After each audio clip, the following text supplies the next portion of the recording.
আপনারা বুঝতেই পারতেছেন আমি কি নিয়ে কথা বলতে চাই। শিরোনাম দিয়েছি ভারতের জাতীয় নিরাপত্তা এবং অপারেশন সিন্দুর। এখন প্রশ্ন করতে পারেন যে অপারেশন সিন্দুরের সাথে জাতীয় নিরাপত্তার কি সম্পর্ক, তাই না? আপনাদের এটা মনে হতে পারে, কিন্তু এটা কেন করেছি জানেন? সে ব্যাখ্যাটা আগে আপনাদের দিই। তার আগে আমরা দেখি ভারতের সাথে পাকিস্তানের কতবার যুদ্ধ হয়েছে একটু জেনে নেই, তারপরে জাতীয় নিরাপত্তা, অপারেশন সিন্দুর এগুলো নিয়ে আপনাদের সাথে কথা বলবো। আচ্ছা, দেখি আমরা এ পর্যন্ত কতবার তাদের সাথে যুদ্ধ হয়েছে।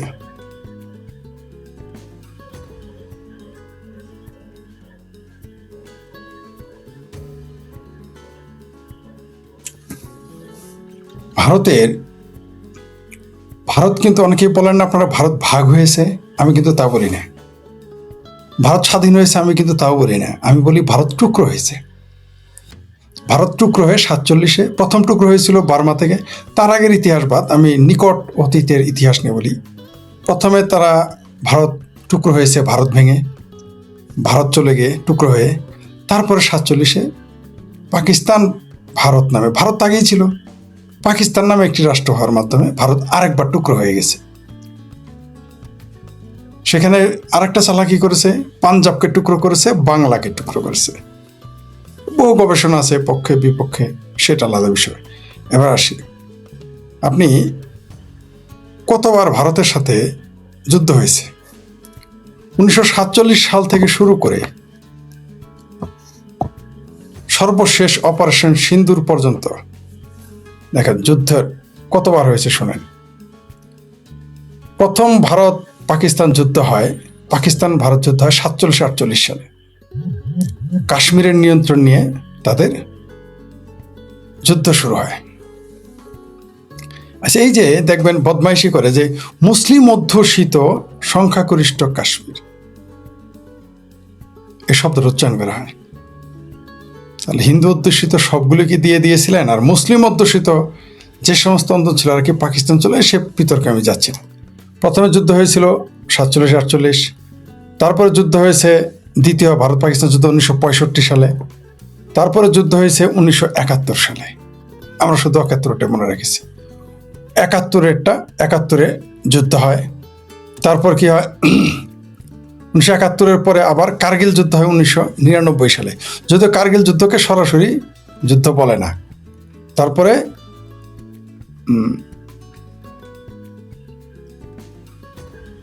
আরেকটা হয়েছিল 1984 সালেও একটা সংঘাত হয়েছিল। তারপর সেটা হলো উচ্চতম স্থান, যেটা হলো সিয়াচেনে যুদ্ধ হয়েছিল একটা 84। তারপরে সীমান্ত নিয়ে সংঘর্ষ মাঝে মাঝে হতো 2000 থেকে 10 সালে মধ্যে বহুবার, তাদের মধ্যে 2000 থেকে 2000 সাল, 16 সালেও উরি হামলা হয়েছে, 19 সালেও বালাকোট বিমান হামলা হয়েছে। তারপরে 2001-2-এ অচল অবস্থা হয়। 2001 সালে ভারতের জাতীয় সংসদে হামলা করে পাকিস্তানি সন্ত্রাসীরা, ঠিক আছে, এবং উভয় দেশের সৈন্য সমাবেশ করে এবং মাসের পর মাস কূটনৈতিক চাল দেওয়া চল। তারপর 2019 সালে পুলওয়ামা বালাকোট সংকট, 40 জন ভারতীয় সেনা তখন নিহত হয়, মারাত্মক। তারপর আবার কি ঘটে, পেহেলগাঁও হামলা 22 এপ্রিলে, এই ঘটনাটা ঘটে 2025-এ। সেখানে 26 জন নিহত হয়, 26 জন হিন্দু, যাদেরকে কাপড় খুলে দেখা হয়েছে তারা হিন্দু না মুসলমান। এই হামলার জেরে ভারত ও পাকিস্তান পাল্টাপাল্টি পদক্ষেপ নেয়। পানি চুক্তি, পানি বন্টন চুক্তি, ব্যবসা, আকাশ প্রভৃতি বিষয় স্থগিত করা হয়। পাল্টা হামলার অভিযোগ করে পাল্টা হামলা হয়, ইত্যাদি ইত্যাদি দুই পক্ষই দাবি করেছে। তারপর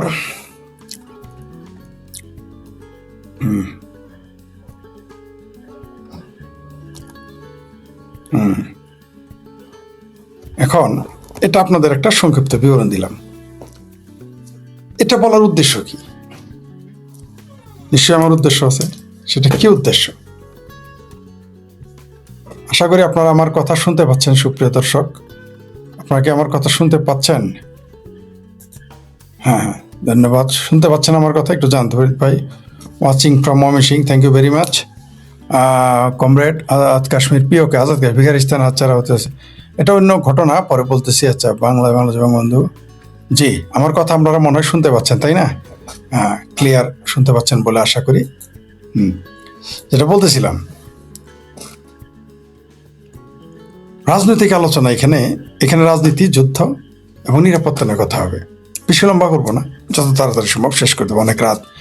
যারা এই লাইভ জয়েন করতে পারবেন না, আমি সলো প্রোগ্রাম করি, আমি এখনো শুরু করিনি, তবে আমরা একটা চ্যানেল করব আলাদা, যেখানে আমরা ডিজিটাল প্ল্যাটফর্ম করব। সেখানে আমরা দর্শক, আলোচক, সমালোচক এবং সংবাদ এগুলো নিয়ে আমরা এগুলো রিহার্সেল করতেছি। আমরা খুব শীঘ্রই, আমি আমার পক্ষ থেকে একটা চ্যানেল করা হবে, সেখানে আপনাদের নিব। এই চ্যানেলে আমি সোলো প্রোগ্রাম করি, আপনারা জানেন, আমি কাউকে নেই না, একক প্রোগ্রাম করি। আসাদ নূরের সাথে যে প্রোগ্রাম, সেটা আসাদ নূরের চ্যানেলে চলেছে, আসাদ নূর এখানে আমাকে প্রকাশ করার সুযোগ দিয়েছে। এছাড়া আমি আমার এই প্রোগ্রামে সোলো প্রোগ্রাম করে থাকি। খুব শীঘ্রই প্রিয় দর্শক, যারা আমার সাথে লাইভে যুক্ত হতে চান, তাদের নাম পরিচয় আগেই দিতে হবে, তাদের ফেসবুক আইডি থাকলে ফেসবুক আইডি দিতে হবে, তাদের রাজনৈতিক পরিচয় পুরো বায়োডাটা আমাকে দিতে হবে। যাদের চিনি তাদের বিষয়, যাদের চিনি না তাদের পুরো বায়োডাটা দিতে হবে। তাদের ইউটিউব চ্যানেল থাকলে ইউটিউব চ্যানেলে লিঙ্ক দিতে হবে, তাদের ফেসবুক আইডি থাকলে ফেসবুক, আর যদি কারো ফেসবুক এবং ইউটিউব চ্যানেল না থাকে, তারপরেও তিনি কেউ আলোচনায় আসতে চান, আমরা তাকে নিব। আমরা খুব শীঘ্রই আমরা টোটালি একটা স্টুডিও রুম করে আমরা 24 আওয়ার্স টিভি চ্যানেলের মতোই আমরা কাজ করব। খুব শীঘ্রই সেই ঘোষণা আসতেছে, এবং আমরা আমাদের দর্শকদের সহযোগিতাই করব, কারণ এগুলো তো জানেনই এক্সপেন্সিভ, এডিটর রাখতে হবে, সেগুলো কথা হচ্ছে। কারণ আমাদের যে এক্সপেন্ডিচার আমার একার পক্ষে সম্ভব না। সেই আলোচনা আমরা করেছি, তখন আমরা সবাইকে নিব। সেখানে আমাদের এডিটর্স থাকবে, এডিটর্স গ্রুপ থাকবে, আপনার উপস্থাপক থাকবে, তাদের আমাদের স্যালারি দিতে হবে, বিভিন্ন প্রোগ্রাম, সেটা আপনাদের পরে জানাবো। ওই প্রোগ্রামে আপনারা যুক্ত হতে পারবেন। এইবার আসি, আপনারা কমেন্টস করতে পারেন, কোনো সমস্যা নাই, সম্ভব হলে জবাব দেবো, না হলে নাই। ফরিদ ভাই, স্বপ্ন দেখি না প্রায়, কিন্তু আজকাল স্বপ্নে আপনার সাথে সাক্ষাৎ হচ্ছে, তাই নাকি? পরশুর রাতে স্বপ্নে, কি বলেন, তাই নাকি? এই কমেন্টটা না দেখা যেতে হয়ই না, যদিও কমেন্টসগুলো নিয়ে পরে শেষে, যখন আমার বক্তব্য শেষ হবে, তখন আমরা এগুলো নিয়ে কথা বলবো। যেটা বলতেছিলাম, আপনার সাউন্ড লো বলেন কি, তাই নাকি? সাউন্ড লো কি বলেন? আচ্ছা, দেখি ভালো বলেছেন বলে। সাউন্ড আমি দুঃখিত, সাউন্ড তো লো হওয়ার কথা না, এখানে সব বেশি করা আছে। আচ্ছা যাই হোক, এখানে তো সব কিছু দেওয়া। যাই হোক, আশা করি এখন আপনারা শুনতে পাচ্ছেন, আমি একটু চেক করেছি। যাই হোক, যেটা বলতেছিলাম যে ফরিদ ভাই নাই, আচ্ছা আমরা কমেন্টস নিয়ে পরে কথা বলবো। ধন্যবাদ আপনাকে। কি বলেন, এটা কি এটা তো এই লোভ সামলাতে পারতেছেন, এটা না দেখানো। ফরিদ ভাই, আমার আইডল আপনার ছবি আমার পাশে টাঙিয়ে, থ্যাংক ইউ ভেরি মাচ, আপনার প্রতি কৃতজ্ঞতা প্রকাশ করলাম। জি, আরেকজন লিখেছেন ফরিদ ভাই লুকিং নাইস। যাই হোক, এগুলো আমি পরে আবার দেখাচ্ছি। হ্যাঁ, আমি দেখাবো, সেগুলো খুব শীঘ্রই দেখাবো আমরা। আচ্ছা, যেটা বলতেছিলাম, ভারতের জাতীয় নিরাপত্তা এবং অপারেশন সিন্দুর, আপনারা একটু আগে শুনলেন আমি কতগুলো যুদ্ধের কথা বললাম। সেই 47 থেকে শুরু করে অপারেশন সিন্দুর পর্যন্ত পেহেলগাঁও হামলাকে নিয়ে আসলাম। প্রত্যেকটা যুদ্ধে পাকিস্তান মনে করে এটা জিহাদ করতেছে, এটা আপনাদের মনে রাখতে। পাকিস্তান কিন্তু যুদ্ধ করে না, ভারত যুদ্ধ করে, কিন্তু পাকিস্তান কিন্তু যুদ্ধ করে না। এটা ভারত আশা করি জানে, এবং সকল হিন্দু এটা জানে না। আশা করি ভারত এটা জানে, যেটা তারা যুদ্ধ করে থাকে। তো আমার এখন বক্তব্য হলো, ভারতের জাতীয় নিরাপত্তার সাথে যারা জড়িত তাদের জন্য আমার এই বক্তব্য, পাশাপাশি দর্শকরা শুনবেন আশা করি। আমি ছোট মুখে বড় কথা তো বলতে পারি না। আমি এত বড় ব্যক্তি নই যে ভারতকে আমি তাদের নিরাপত্তা উপদেশ দিতে পারবো। আমি আপনার অজিত দোভাল বলেন আর পররাষ্ট্রমন্ত্রী যিনি আছেন, আমি তার ছাত্র হওয়ার যোগ্য নয়, কোনো সন্দেহ নেই। ঠিক আছে, জয়শঙ্করজি বলেন আর অজিত দোভাল বলেন, নরেন্দ্র মোদী বলেন, অমিত শাহ বলেন, আমি তাদের ছাত্র হওয়ার যোগ্য না, কোনো সন্দেহ নেই। কিন্তু তারপর অনেক সময় ছোট মুখে বড় কথা বলতে হয়। এটা আমি বাংলাদেশের একজন বড় নেতার মুখে শুনেছি। বাংলাদেশের প্রথম 5 জনের একজন। তিনি বলতেন, আমরা কয়েকজন ছোট মানুষ, তখন আমি সবে কলেজে পড়ি, তাকে জিজ্ঞেস করছিলাম কোনো এক প্রশ্ন আমরা, তিনি বলেছিলেন, প্রথমে আমার এক বন্ধু এটা বলেছিল, পরে তাকে আমি সে বিখ্যাত রাজনীতিককে আমি প্রশ্ন করেছিলাম, আপনি এটা বলেছেন, এটা কি সত্য? বলছে হ্যাঁ, বড় বড় মাথায় ছোট ছোট ছোট জিনিস মাঝে মধ্যে ঢোকে না, মনে করাই দিবি। সেই জন্য এটা আমার কলেজ জীবনের শিক্ষা, তাই আমি মনে করি এটা বলা দরকার। আমি ভারত নিয়ে সবচেয়ে বেশি আমি জানি, বাংলাদেশের রাজনীতির চাইতে আমি ভারতের রাজনীতি বেশি স্টাডি করেছি। বাংলাদেশ, ভারত, তারপর আমি আমেরিকার পলিসি নিয়ে পড়ালেখা করেছি। মানে আমি স্টাডি করি, সবচেয়ে বেশি জানি আমি ভারতের, আমার দেশের চাইতে আমি বেশি জানি। আপনি আমার দেশকে নিয়ে কথা বলতে দিলে আমি হয়তো 2 দিন 3 দিন বলতে পারবো সর্বোচ্চ, কিন্তু আপনি যদি আমাকে ভারতের রাজনীতি নিয়ে কথা বলতে বলেন, আমি 1 মাস বলতে পারবো, একটা না, উইদাউট স্ক্রিপ্ট, উইদাউট মানে কোনো কিছু না দেখে আমি বলতে পারবো, উইদাউট স্ক্রিপ্ট 1 মাস বলতে পারবো। তার বুঝেন স্টাডিটা কি? তাই ছোট মুখে কিছু বড় কথা বলি। প্রথমত,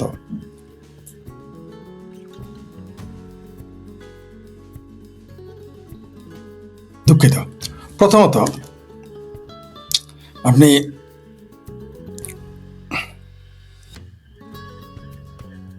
যুদ্ধ, অস্ত্র, এগুলো একটা দেশের নিরাপত্তা রক্ষা করে, কোনো সন্দেহ নেই, এই ব্যাপারে কারো ডাউট নেই। সৈনিক, অস্ত্র, পারমাণবিক অস্ত্র, যুদ্ধ বিমান, ট্যাঙ্ক, কামান, নৌবাহিনী, সেনাবাহিনী, বিমান বাহিনী একটা জাতির নিরাপত্তা রক্ষা করে, কোনো সন্দেহ নেই।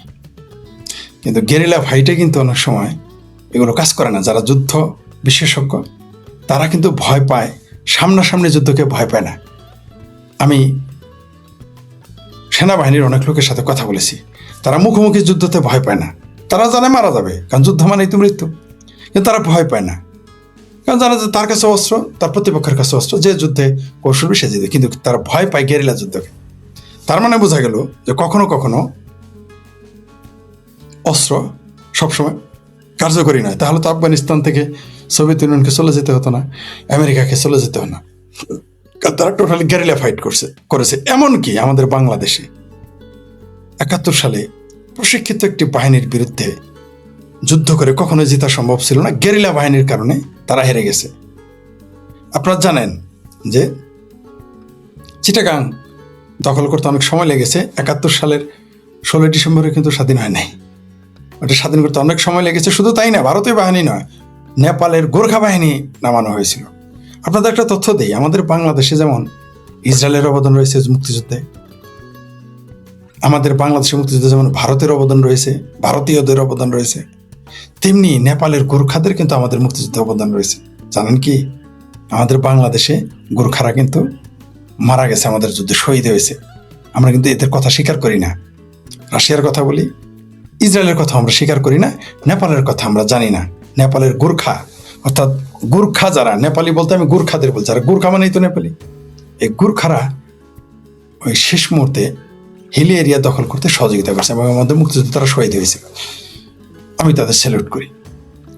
যারাই আমাদের মুক্তিযুদ্ধে সহযোগিতা করেছে এবং মৃত্যুবরণ করছে, শহীদ হয়েছে, তাদের সকলকে আমি স্যালুট করি, আমাদের বাংলাদেশি সহ।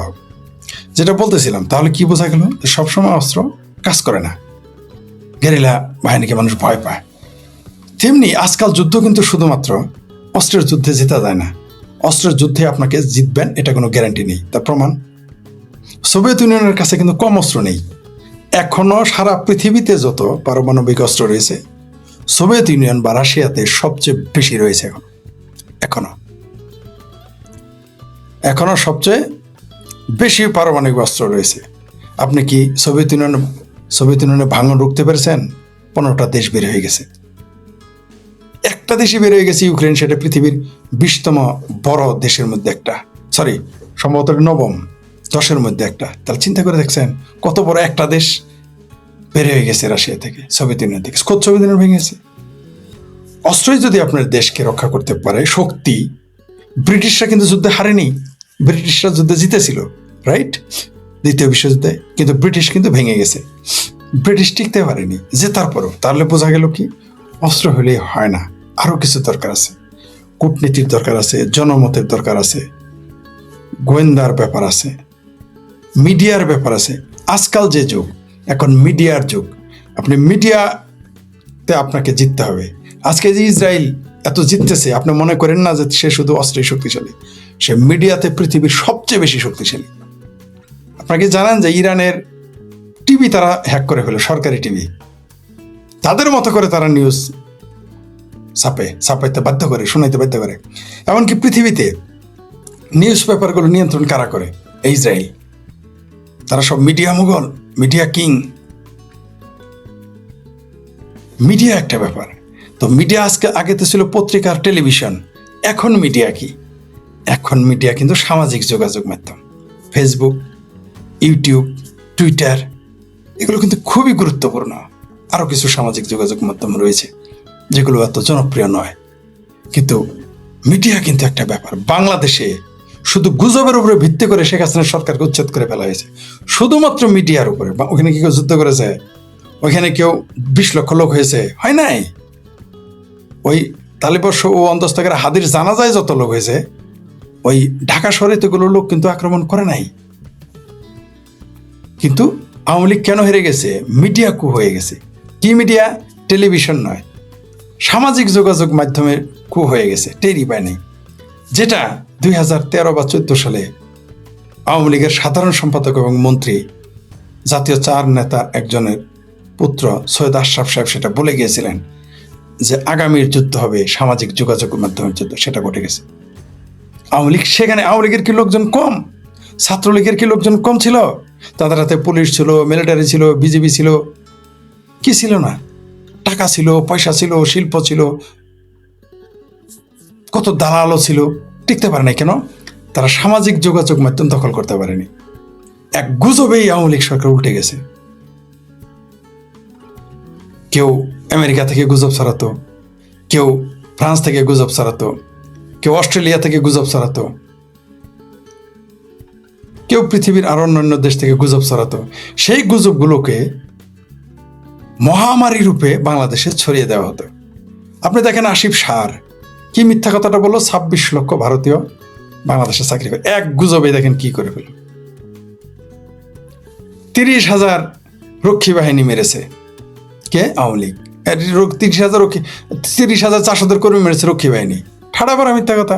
এদের মুখে মুখে সারা দেশে ছড়িয়ে দিয়েছিল জামাতেরা আর মুক্তিযুদ্ধ বিরোধীরা। সেই সময় স্বয়ং মাহবুব কামাল, তিনি জাসদের, তিনি বলেছেন 100 জন জাসদের কর্মী মেরেছে।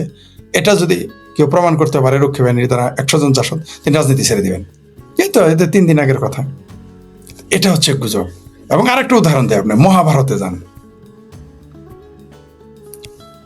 পৃথিবীর প্রথম প্রপাগান্ডা, প্রথম গুজব, মানে যদি আপনি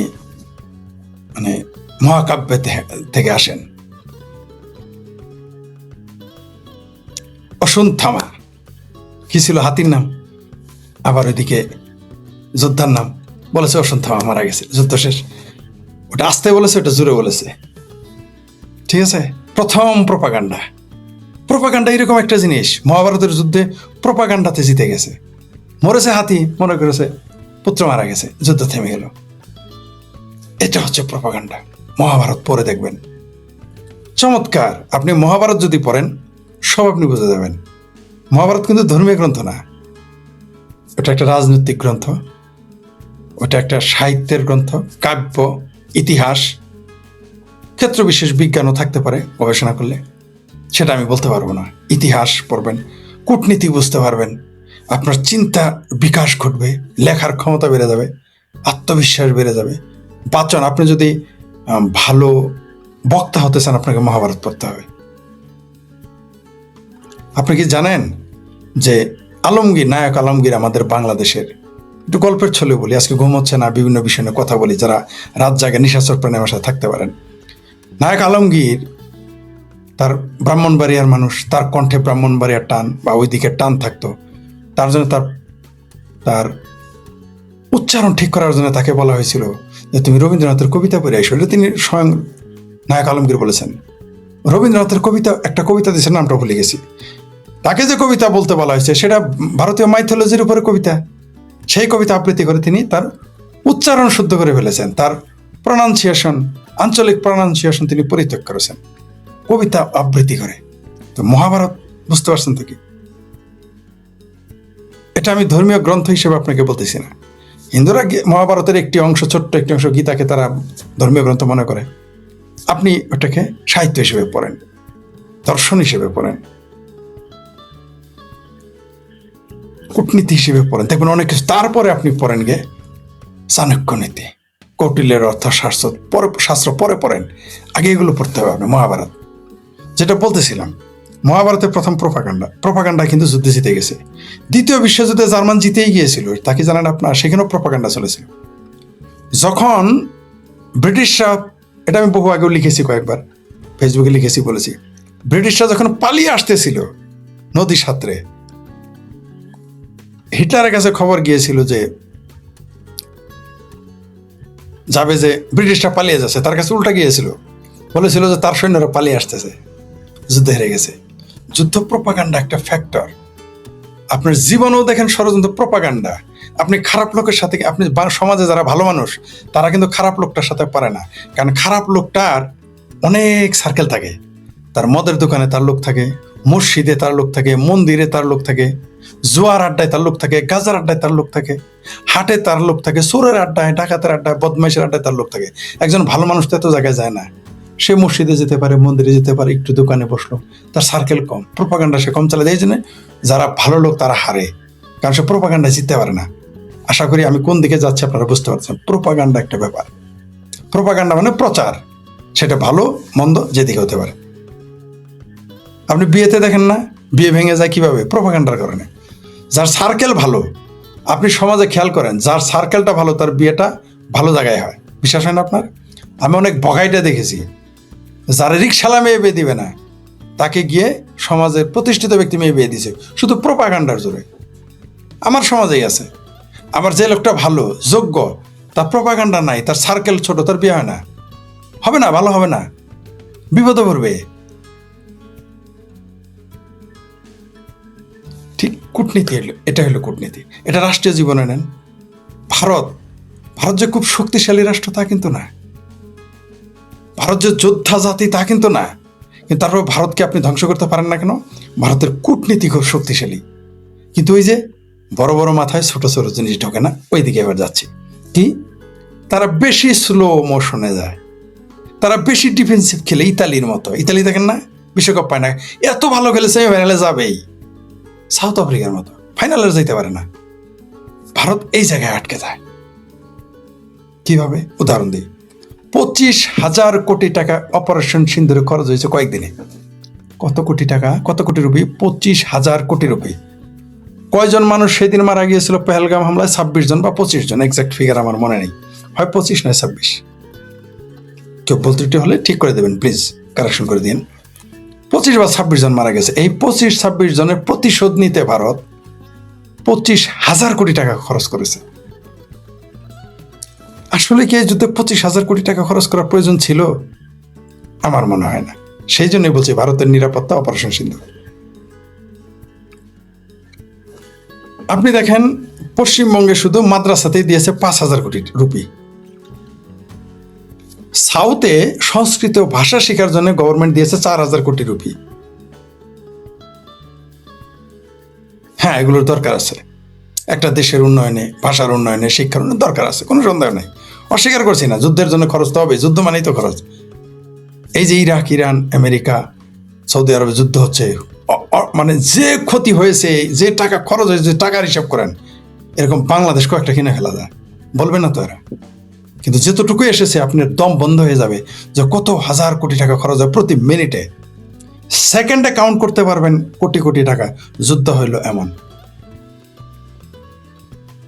এখন এইবার আসেন, এই যে সোভিয়েত ইউনিয়ন যুদ্ধে হেরেছে আমেরিকার সাথে, প্রোপাগান্ডা। সম্ভবত বার্নার্ড শ নাকি আইনস্টাইনকে বলেছিল, আমার এই মুহূর্তে মনে নেই, আমি লিখেছিলাম, বলা হয়েছিল সোভিয়েত ইউনিয়ন টিকবে কিনা, নামটা ভুলে গেছি এখন এই মুহূর্তে, মনে থাকে না, সরি। আমি তো কি বলে পাণ্ডুলিপি রাখি না, তো আমি কোনো কিছু ছাড়া বলি, তাই ভুল হয়ে যায়, তাই নামটা আমার খেয়াল নাই। তাকে বলেছিল সোভিয়েত ইউনিয়ন টিকবে কিনা, তিনি বলেছিলেন না, টিকবে না। সম্ভবত বার্নার্ড শ নাকি আইনস্টাইন, আমার মনে নাই এখন।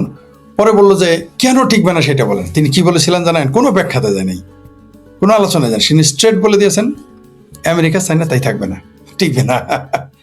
সত্য হয়েছে, কিন্তু সমাজতন্ত্র ভেঙে গেছে, সোভিয়েত ইউনিয়ন ভেঙে গেছে। কি বলেছিল যে আমেরিকা চায়না তাই থাকবে না। আমি একটা পোস্ট দিয়েছিলাম, অনেক সমাজতান্ত্রিক নেতা সেগুলো শেয়ার করেছিল অনেক আগে, 8-10 বছর আগে। আপনারা কি জানেন 1973 সাল পর্যন্ত শুধুমাত্র সমাজতন্ত্রের বিরুদ্ধে প্রোপাগান্ডা চালাইছে আমেরিকা বিলিয়ন বিলিয়ন ডলার। আপনি খেয়াল করেন 73 সালে বিলিয়ন ডলার মানে এখন কত? আমেরিকা কিন্তু যুদ্ধ করে নেই, রিস্ক নেই। এখনো তারা কিন্তু সরাসরি মস্কো ওয়াশিংটন ফাইট হয় নাই, এখনো হচ্ছে না, কিন্তু সবাই জানে সব যুদ্ধ তারাই করাইতেছে বা তারা করতেছে। এই যে শেখ হাসিনা উচ্ছেদ, এখানেও খুঁজলে আপনি আমেরিকা তো পাবেনই, রাশিয়াও পাবেন। ইউক্রেন, রাশিয়া তো পাবেনই, আমেরিকাও পাবেন। এই যে ইরান, এখানে রাশিয়াও পাবেন, আমেরিকা পাবেন। ভেনেজুয়েলা, রাশিয়াও পাবেন, আমেরিকাও পাবেন। আরও দেশ আছে, কিন্তু এরাও আছে, থাকেই এরা। চায়নাকে কেন দুর্বল করতেছে? চায়না দুর্বল হলেও রাশিয়াও দুর্বল হয়ে যাবে, রাশিয়া দুর্বল হলে চায়না দুর্বল হয়ে যাবে, ইরান দুর্বল হলে চায়না দুর্বল হবে, ভেনেজুয়েলা দুর্বল হলে চায়না দুর্বল হবে। প্রত্যেকটা যুদ্ধ আপনি দেখেন ভেতরে ভেতরে দেখেন আমেরিকা রাশিয়া যায় না, কিন্তু সোভিয়েত ইউনিয়নের বিরুদ্ধে সবচেয়ে বেশি পয়সা 1900 দেখেন আপনি, সেই দ্বিতীয় বিশ্বযুদ্ধের পরের দিন থেকে, আবারও বলি দ্বিতীয় বিশ্বযুদ্ধের পরের দিন থেকে রাশিয়ার বিরুদ্ধে পয়সা খরচ করে যাচ্ছে শুধুমাত্র রাশিয়াকে ধ্বংস করার জন্য আমেরিকা, এই মুহূর্ত পর্যন্ত। একবার তো ভেঙেছে রাশিয়া, সোভিয়েত ইউনিয়ন ভেঙে রাশিয়া হয়ে গেছে। কি কেন? যুদ্ধ গোনা করে, টাকা খরচ করে। সৌদি পাকিস্তান দেখেন, ভারতের সাথে ফাইট চলে, ভারত কি করে পুরো পাকিস্তানটাকে বিনা যুদ্ধে ভিখারিস্তান বানিয়ে ফেলেছে পরিকল্পিতভাবে। আপনি যত কিছুই বলেন, আজকে যে পাকিস্তানের যে অর্থনৈতিক দুর্গতি, পৃথিবী থেকে আইসোলেটেড, এটা ভারতের কূটনৈতিক শক্তি, যুদ্ধে না। যুদ্ধে দেখেন এই পহেলগাঁও হামলাতে 25,000 কোটি রুপি, ক্যান ইউ ইমাজিন? আমি যে কথাটা বলতে চাচ্ছি, ভারতীয় জনগণ আশা করি আমার কথাটা শুনবে, মানবে কিনা, আলোচনা করবে কিনা জানি না, এবং ভারতের নিরাপত্তার সাথে যারা জড়িত তারা শুনবেন। আমি এটা বলেছি, এমন না যে বলি না, বিভিন্নভাবে বিচ্ছিন্নভাবে বলেছি। আজকে শুধু নিরাপত্তা নিয়ে বলবো। এতক্ষণ কেন বলবেন যে এই এত কথা কেন বললাম? ধান বানতে অনেক সময় শিবের গীত গাইতে হয়, নইলে ধান বানা যায় না। তাই ধান বানতে তখন শিবের গীত গাইলাম। ভারতের নিরাপত্তা রক্ষার জন্য আমি বলেছিলাম, ভারতের নিরাপত্তা যেমন ক্ষতি করে মুসলমান, ভারতের নিরাপত্তা রক্ষাও করতে পারে মুসলমান। ভারতের নিরাপত্তা নির্ভর করে ভারতের এবং তার আশেপাশের মুসলমানের মগজের উপরে। আমি জানি আমার সাথে এই ব্যাপারে অনেকে দ্বিমত পোষণ করবেন। বাংলাদেশ, ভারত এবং পাকিস্তানের মুসলমানদের মগজ যদি নিয়ন্ত্রণ না করতে পারে ভারত অস্ত্র দিয়ে ভারতকে রক্ষা করতে পারবে না। 47-এ পারা যায় নাই, পারবেনও না। সে আপনাকে 1000 কাট করবেই, মগজে আক্রমণ করতে হবে। ইসরায়েল কিন্তু শুধুমাত্র যুদ্ধে জিততেছে না মধ্যপ্রাচ্যে, এটা মনে কর যারা করেন তারা ভুল। তারা কিন্তু একই সাথে শাসকদের মগজ দখল করে নিয়েছে। ইসরায়েল মধ্যপ্রাচ্যের সকল শাসকের সাথে তাদের গাইটা পিরিতি, ইনক্লুডিং তুরস্কের রাডার কাকে নিরাপত্তা দেয়? ইসরায়েলকে। তুরস্কের জ্বালানি কোথায় যায়? ইসরায়েলে। তার মানে কি ইসরায়েল শুধুমাত্র যুদ্ধে শক্তিশালী নয়, অর্থে শক্তিশালী নয়, সামরিকভাবে শক্তিশালী নয়, কূটনীতিতে শক্তিশালী নয়, সে মগজ দখল করার কাজও করতেছে। দুবাই 100% তার দখলে, জর্ডান 50% দখলে, সৌদি আরব 50% দখলে। এগুলো আপনারা জানেন? মিডল ইস্ট থেকে হামলা করেছে ইরানে, কে না জানে এখন? আমি আজ থেকে 10-15 বছর আগে যখন বলেছি, আপনারা কি জানেন, আমি বলেছিলাম সৌদি আরব আর ইসরায়েল হচ্ছে খুবই খাতিরের লোক, এরা নিজেদের মধ্যে সম্পর্ক হলো। আমাকে আমার এলাকায় মেরেছে, আমাকে পিটিয়েছিল এই কথা বলার জন্য। আজকে তারাই দেখি সৌদি আরবের গালি দেয়। এখন আব্রাহাম অ্যাকর্ডে যুক্ত হয়েছে না সবাই, এমনকি আপনি দেখবেন কয়দিন পর ইসরায়েল এখন এই মুহূর্তে পাকিস্তানের মগজ দখলের চেষ্টা করতেছে। ভারতের উচিত হবে যুদ্ধ নয়, 25,000 কোটি টাকা, জাস্ট 25,000 কোটি টাকা খরচ করলেই, যদি 10 বছর যাবৎ 25, 30 বা 50,000 বা 1 লাখ কোটি টাকা খরচ করে ভারত, আগামী 10 বছর পরে ভারত নিরাপদ। বেশি না। আপনি কেন এইভাবে এতবার যুদ্ধ করে খরচ করবেন? কেন এত বড় বিশাল সেনাবাহিনীর বহর আপনাকে পালার পরও আপনি টেনশনে থাকবেন? আওয়ামী লীগের মতো দলকে আপনি ক্ষমতায় রাখার পরও টেনশনে থাকেন সরকার কখন উচ্ছেদ হয়ে যায়। তাহলে বিষয়টা কি দাঁড়াইলো? যে আপনি যদি আপনার পক্ষের সরকার ক্ষমতায় থাকে আপনি নিশ্চিত না। এই যে এখন আওয়ামী লীগ সরকার ক্ষমতা নেই, পুরো ভারত অনিরাপদ হয়ে গেছে। আপনারা কি জানেন এই মুহূর্তে বাংলাদেশ ভারতের জন্য সবচেয়ে বড় বিপজ্জনক দেশ? আমেরিকা না, চায়না না, পাকিস্তান না, সবচেয়ে বিপজ্জনক দেশ বাংলাদেশ হচ্ছে ভারতের জন্য গলার কাটা। না গিলতে পারবে না বমি করতে পারবে, আটকে গেছে। তাহলে কি করতে হবে? আমি এখন বলবেন আমি ভারতের নিরাপত্তার কথা কেন বলতেছি, আমার কি লাভ? আমি তো বাংলাদেশি, তাই না, এবং মুসলিম পরিবার থেকে আসা। তাহলে আমি কেন এটা বলি? আমিও কিন্তু আমার দেশের স্বার্থেই বলতেছি। কারণ ভারত স্টেবল থাকলে, ভারত ভালো থাকলে আমরাও ভালো থাকবো, আমরা বাংলাদেশিরা ভালো থাকবো। নাহলে আমরা বাংলাদেশেরও অনিরাপদ হয়ে যাবো, বিপদে পড়ে। যেমন এখন পড়ে গেছে বাংলাদেশের অর্থনীতি, রাস্তায় নেমে গেছে, পথে বসে গেছে। বাংলাদেশের গণতন্ত্র বঙ্গোপসাগরে চলে গেছে। বাংলাদেশের শিক্ষা ব্যবস্থা ফিনিশড, নেই অর্থনীতি, নেই ব্যবসা, নেই। কেন? কারণ এই মুহূর্তে ভারত যখন অনিরাপদ, আমরা অনিরাপদ হয়ে যাই। সেই জন্য আমি আমার স্বার্থে মূলত ভারতকে নিরাপদ রাখতে চাই, আমার দেশকে নিরাপদ রাখার জন্য। ভারতকে নিরাপদ রাখতে চাই আমার দেশের সভ্যাস, শিক্ষা, সংস্কৃতিকে টিকিয়ে রাখার জন্য। কারণ ভারত যদি না টিকে, বাংলা সাহিত্য, সংস্কৃতি, সঙ্গীত কিছুই থাকবে না, শিল্পকলা মাইনাস হয়ে যাবে।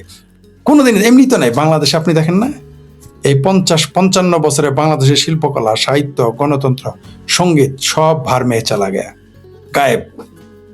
30 বছর আগেও কিন্তু আপনি, 25 বছর আগে আপনি হাটে মাঠে ঘাটে বাউল গান শুনতেন, এখন শুনেন? 30 বছর আগে আপনি আপনার বাড়ির আশেপাশে কাউকে না কাউকে গলা সারতে শুনতেন, শুধু হিন্দু না, মুসলমানেরও। এখন কি শুনেন? 25 বছর আগেও বাংলাদেশের সিনেমা হল ছিল, এখন কি আছে? সিনেমা হল মাদ্রাসা হয়ে গেছে। কি বুঝলেন? 30 বছর আগে মাদ্রাসা ছিল, স্কুল কলেজ ইউনিভার্সিটি ছিল। এখন স্কুল কলেজ ইউনিভার্সিটিও মাদ্রাসা হয়ে গেছে। কেন? সেই জন্য বলতেছি আপনাকে, এরা মগজ দখলে নিয়ে গেছে। এই মুহূর্তে বাংলাদেশ ভারত যুদ্ধ হলে বাংলাদেশে 80% মানুষ ভারতের বিরুদ্ধে যুদ্ধ করবে। এটা তো হওয়ার কথা ছিল না। বরং এই মুহূর্তে ভারত পাকিস্তান যুদ্ধ হলে বাংলাদেশের 90% মানুষ পাকিস্তানকে সমর্থন করবে। এটা তো হওয়ার কথা ছিল না। সেই জন্য বলছি মগজের যুদ্ধ এখন। কি সামাজিক যোগাযোগ মাধ্যম। আমাকে মাসখানিক আগে একজন বলেছিল যে ইন ফিউচার, মাসখানিক আগে তো একজন বলেছে, তার আগেও একজন বলেছিল যে এই ভারত উপমহাদেশ ইন ফিউচার ইউটিউবাররা নিয়ন্ত্রণ করবে, তারাই ক্ষমতায় যাবে। মাসখানিক আগেও একজন আমাকে বলেছিলেন, অত্যন্ত বিজ্ঞ মানুষ, পণ্ডিত মানুষ, তার সাথে আমার ব্যক্তিগত কথা হচ্ছিল বিশেষ জায়গায় বসে। তিনি বলেছিলেন যে ভারত, বাংলাদেশ সহ আরো কয়েক দেশের নাম বলছে, সঙ্গত কারণে বলতে পারি না, বলতে চাই না আমি। বলছে ভারত, বাংলাদেশ আগামীতে ইউটিউবাররা নিয়ন্ত্রণ করবে।